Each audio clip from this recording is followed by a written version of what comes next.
and I'm a woman who doesn't want to grow up, and I'm putting that vibe out. For some reason, I find this TikTok delightful, but at the same time, it's sort of funny to me. So she's talking about how she doesn't want a Peter Pan syndrome guy, someone who doesn't want to grow up. But then she realizes she likes to go out and eat, and she likes to try, she likes to enjoy herself. She likes to drink, and sometimes she'll stay up drinking until 3 a.m. or something like that.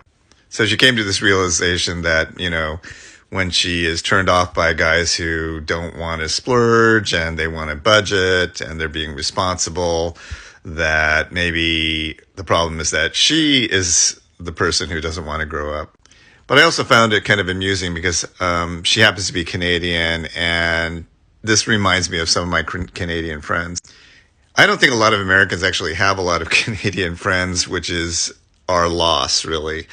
For some reason, I ended up knowing a lot of Canadians. I started going up there a lot when I was a little bit younger.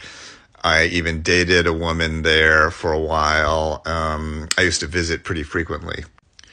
Now, some of my Canadian friends would talk to me about their conflict between should they become like a responsible adult and get a full-time, high-paying job, or should they become, should they stay artists and be creative and, and live that kind of life. The thing that always struck me about that is that I don't think Americans tend to think of things quite like that a lot of the time.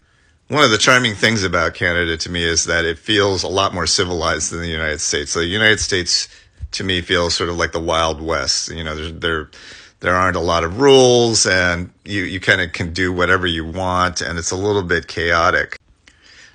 The downside of that is we really are a chaotic country. Like, we have a lot more homelessness, a lot more poverty. We don't even have universal health care. Life is just really on the edge here in a lot of ways. One of the things I like about being an American and American culture is that we tend to mix these categories more than I think people in more civilized countries do. For example, I think, a lot of Americans would think of like you could have a high paying job and also be a, creative, crazy artist at the same time.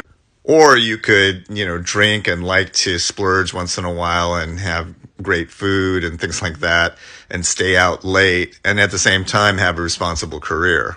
Admittedly, it's hard to do those things, but I don't think as Americans we tend to exclude the possibility of mixing those two things as much as I think people in Europe or Canada or other countries do.